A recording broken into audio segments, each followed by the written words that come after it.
Hello everyone. आज की इस वीडियो में हम क्लास 8 साइंस के chapter number 6 combustion and flame को स्टार्ट करेंगे। सो ट्रस्ट मी, ये चैप्टर आपके लिए बहुत ज़्यादा इजी और बहुत ज़्यादा इंटरेस्टिंग होने वाला है। तो चलिए जल्दी से चैप्टर को स्टार्ट करते हैं। तो हमारे चैप्टर का सबसे पहला टॉपिक है व्हाट इज़ कंबशन। कंबशन आखिर होता क्या है। तो देखिए, कंबशन का सीधा सीधा मतलब होता है बर्निंग। जब कोई सब्सटेंस बर्न करेगी तो हम उसी बर्निंग की प्रोसेस को कंबशन कहेंगे। अब ये नहीं कि मतलब कोई कैंडल जल रही है तो हम कैंडल को कंबशन कहेंगे। वो जो कैंडल जल रही है उस जलने की प्रोसेस को हम कंबशन कहेंगे। ओके, तो देखिए, the process of burning a substance in the presence of oxygen to give off heat is called combustion. और हाँ, एक और चीज़, अगर कंबशन होगा तो उसमें ऑक्सीजन का होना मस्ट है। Without oxygen combustion can not be possible. अगर कंबशन होगा तो उसमें ऑक्सीजन मस्ट होगा। ओके, और हाँ, अगर कंबशन होगा तो उसमें एनर्जी प्रोड्यूस होगी, और वो एनर्जी किस फॉर्म में होगी, हीट या फिर लाइट एनर्जी में। हीट एनर्जी हर टाइप के कंबशन में प्रोड्यूस होती है। अगली पॉइंट देखिए, the substance that undergoes combustion is known as fuel और कंबस्टिबल सब्सटेंस। हाँ, अब जैसे कि आपने आपके घर में देखा होगा कि कुछ सब्सटेंस ऐसी होती हैं जो बहुत आसानी से जल जाती हैं, और कुछ सब्सटेंस ऐसी होती हैं जो नहीं जलती हैं। जैसे कि एग्जांपल के लिए ग्लास। ग्लास मतलब ग्लास, अरे वो ग्लास नहीं जिसमें आप पानी पीते हैं, शीशा।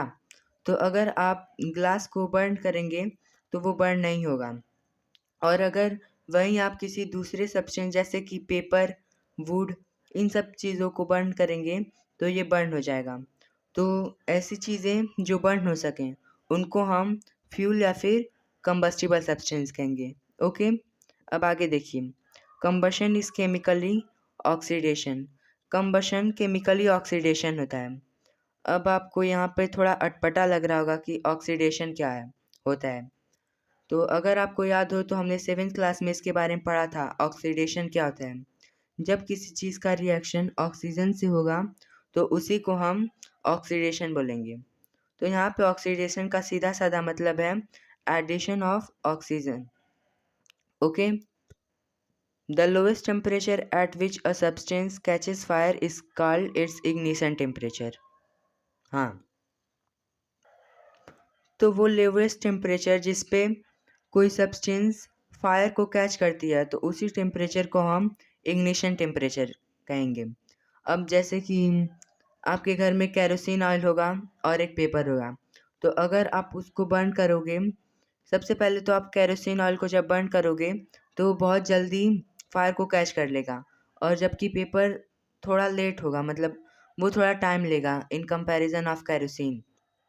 तो ऐसा क्यों होता है, इन दोनों का टेम्परेचर अलग अलग होता है जिस पे वो हीट को कैच करते हैं। ओ सॉरी, आई मीन फायर को कैच करते हैं। तो उसी टेम्परेचर को, जब जिस टेम्परेचर पे ये फायर को कैच करते हैं, हम उसको इग्निशन टेम्परेचर बोलेंगे। समझ में आया? चलिए आगे देखिए, the substances which have very low ignition temperature and can easily catch fire with a flame are called inflammable substance।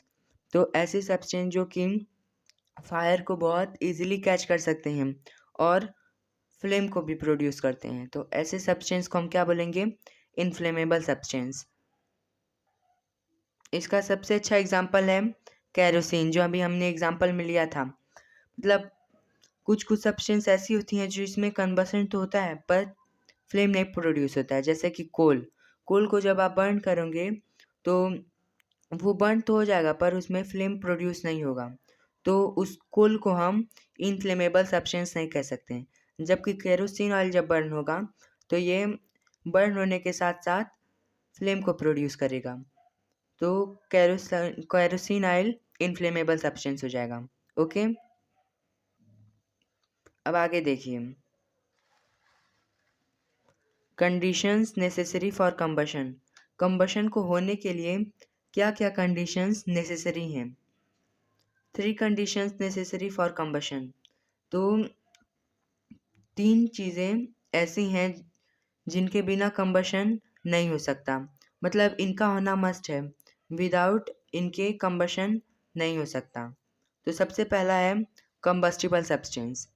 तो अगर हमारे पास जलाने के लिए कुछ होगा ही नहीं तो हम क्या जलाएंगे? तो कंबस्टिबल सब्सटेंस के बिना कंबशन पॉसिबल नहीं होगा। दूसरा है प्रेजेंस ऑफ ऑक्सीजन। ये भी एक बहुत अच्छा पॉइंट है कि मतलब ऑक्सीजन की प्रेजेंस में कोई भी चीज़ बर्न हो सकती है। जब ऑक्सीजन ही नहीं होगा तो कोई सब्सटेंस बर्न कैसे करेगा? And next one is attainment of ignition temperature. तो जब तक किसी सब्सटेंस को इग्निशन टेम्परेचर नहीं मिलेगा तब तक वो सब्सटेंस बर्न नहीं कर सकती।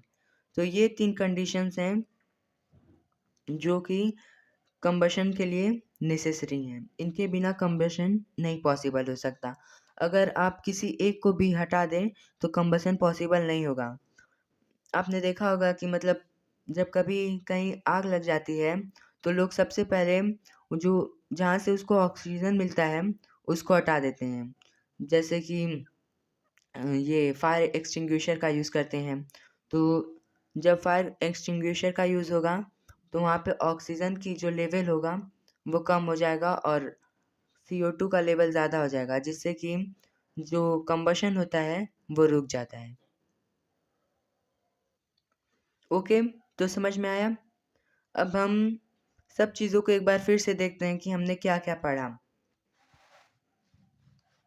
तो सबसे पहले हमने कंबशन के बारे में पढ़ा। तो जब कोई सब्सटेंस ऑक्सीजन के प्रेजेंस में बर्न करेगी तो उसी बर्निंग की प्रोसेस को हम कंबशन बोलेंगे। और ऐसी सब्सटेंस जिसमें कंबशन पॉसिबल हो हम उसको फ्यूल या फिर कंबस्टिबल सब्सटेंस बोलेंगे।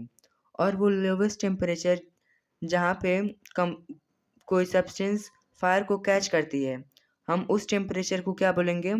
Ignition temperature. और ऐसे सब्सटेंस जिनका इग्निशन टेम्परेचर बहुत कम होता है और वो बहुत ईजिली फायर को कैच कर लेती हैं हम उनको इनफ्लेमेबल सब्सटेंस बोलेंगे। और फिर उसके बाद हमने देखा था कि कंबशन के लिए कौन कौन सी कंडीशंस नेसेसरी हैं। तो सबसे पहला था कंबस्टिबल सब्सटेंस। कंबस्टिबल सब्सटेंस का होना ज़रूरी है। फिर उसके बाद था प्रेजेंस ऑफ ऑक्सीजन। ऑक्सीजन का होना भी मस्ट है। और फिर सबसे बाद में हमने देखा था attainment of ignition temperature. Ignition temperature का होना ज़रूरी है। Without ignition temperature combustion can not be possible. Okay, तो आज की इस वीडियो में इतना ही। अब मिलते हैं नेक्स्ट वीडियो में नेक्स्ट टॉपिक के साथ। तब तक के लिए गुड बाय।